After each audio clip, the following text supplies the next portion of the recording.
All right, welcome to Arc Salt Lake on your Friday morning. Time right now is 7 o'clock.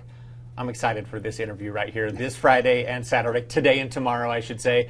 The Days of 47 KUTV Pops concert at Abravanel Hall. It's happening with the Choral Arts Society of Utah and the West Valley Symphony.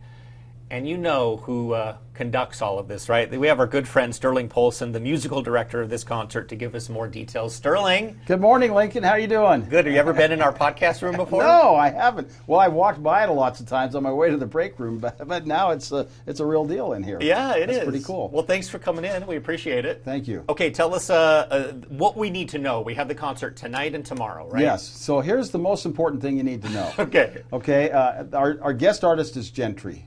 And Gentry is extremely popular. So about 4 weeks ago, we sold out the concert. Okay. And so if there is a way to get in the concert tonight, because what we discovered, looking back historically, is that when we have a free concert and there's free tickets, people go on and download the tickets, but they don't actually come. Okay. So only about 50% of those tickets are going to be used. That's our standard. So we're figuring with Gentry as our guest, it might go as high as 60%. But even with that, there's still going to be 500 to 800 seats available at the concert tonight without a ticket. Okay. So all you have to do is get there at 6:30, get in the standby line, and then at 7:15 the doors open to everybody, ticket or no ticket, and you can get into the concerts. And I honestly feel like anybody that gets in that standby line tonight is probably going to get in the concert. Okay, that's the message we want to send home to people. That's the big message that we want to send to people right now. It may be sold out, but go stand in that standby line. Yeah, and it goes quickly. I mean, it's not like you're going to be there an hour. You're going to be there until 7:15, and then everyone gets in. Now, you may not get the perfect seat that you want, right, but you will get in the concert, and it's going to be fabulous. I mean, I'm so excited with the West Valley Symphony, the Choral Arts Society of Utah. We've got 100 singers. We've got a huge orchestra, 80 musicians, and Gentry. I mean, it doesn't get any better than that. And it's all about America 250 and just kind of telling the story of how it all happened. So it's going to be great. And that's a good venue. Every seat's good.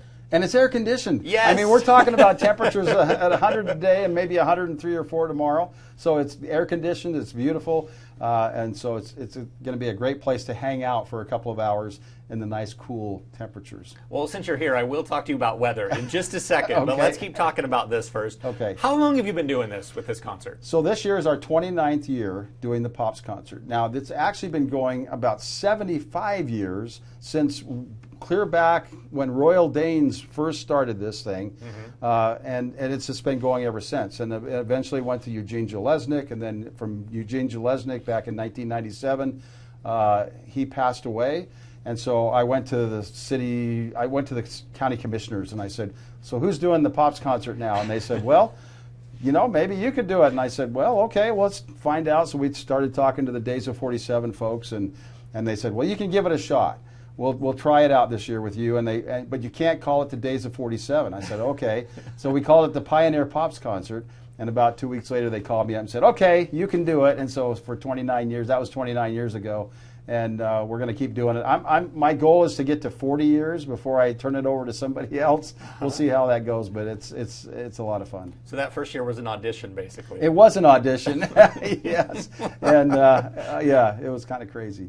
You already mentioned kind of the theme this year, America 250. That's been the big theme for a lot of things this year. What can people expect along the lines of that theme? So I actually was going to go count the number of times we sing the word America. Okay. But it's going to be a lot. And so we're going to, it's going to start with like This Land Is Your Land. We're going to do Magnificent Seven. The orchestra is going to do that, that theme from the Mag 7. And Gentry, of course, they're going to do A Million Dreams. They're going to do Impossible Dream. They're going to do You'll Never Walk Alone. Because, there's just, and we're going to do a salute to our soldiers and men and women in uniform. So there's just a lot that's made America what it is today. I see you got the American tie on as well. Yes, so I got you're all patriotism, right? I'm ready to go. Does it have a different theme each year? It does. Okay. It does. Our Pioneer Days of 47 has a theme every year, and the Pioneer theme this year is live, learn, and like the pioneers. And so, live, learn, and love the pioneers. And so we talked a little bit about, we put in some of the history of of the slavery, the people that came here from Africa, that made America. There's a huge cultural thing that was infused into America by that event, and just the trek westward and how it all happened. And then we're just going to, and then at the end, we're just going to sing America the Beautiful. We're going to sing the Star Spangled Banner finale, which is a Sandy Patty version that was done back, I think, in the 70s. But yeah, that's going to end the concert. And then, of course, our encore, you'll have to come to see what that's going to be. Can you just tell me the amount of work that everyone involved puts into this? Because that often goes overlooked. Yeah, the hours. And the orchestra is all volunteer. The West Valley Symphony, they put hours. And not only did they pile on Taylorsville Days, plus their summer concert, plus the Pops concert, they did all of that in about 5 weeks' time. So this is a huge deal. We had 2 rehearsals this week with the choir and the orchestra, all those people coming, volunteer hours. It's just hundreds and hundreds and hundreds of hours every year to put on this concert. And actually, a week after the concert, we start planning next year. So. Okay, you said 29 years and you want to get to 40? That's 11 more concerts. You got 11 more concerts there. You got it in you? Yeah, well, I'll be 75 in September, so I'll be approaching 85, 86 years old. If I can keep going, I'm going to keep going. Hey, we let Ron Bird still on the air. So. I know, he's still there. You do have one dinosaur in the building. Anything else you want to say about this concert before I ask you a little bit about the weather? I'm just so grateful for all the people that have put all their time and effort into this event. I'm grateful for the Days of 47. I'm grateful for the heritage that we all have here in Utah and across the country. And it's really nice that we can take time to really appreciate it publicly. So that's my thought for the day. And I'm excited to be, I'm honored to be part of this and to be on that podium and conducting with my friend Donnie Gilbert, who's the conductor of the West Valley Symphony. He's putting up just as much time into this as I am, or if not more. So it's great to be part of this whole event. It's fun to have 2 holidays in July for Utah. Yeah, and you can't overlook our sponsors like the Terry and Lynn Buckner Family Foundation, the Larry Miller Family Foundation, the Sorensen, Joseph and Kathleen Sorensen Legacy Foundation, and of course Salt Lake County Zoo Arts and Parks. Funds are used for that to help with the concert too. So we're thrilled about that. Okay, we got a couple minutes left. It's going to be really hot this weekend. I know it's summer. Utah gets hot especially, but this is unusually hot, right? It is unusually hot, and there's a big dome, high pressures, and it's like a big, if you turned a salad bowl over upside down, that's what we're stuck under. Okay, and so this big dome of high pressure is just going to compress that air, and it just gets hotter and hotter and hotter inside that dome. And that's where we're going to be, inside the center of that dome for about 3 or 4 days. And that's when we could see the possibility of breaking the all-time record here in Salt Lake City of 107. We don't really want to break that record, but yeah, it's a possibility. Even places like the Cache Valley, which are obviously cooler than much of the state, they're even approaching temperatures like this, they're going to be in the mid-upper 90s.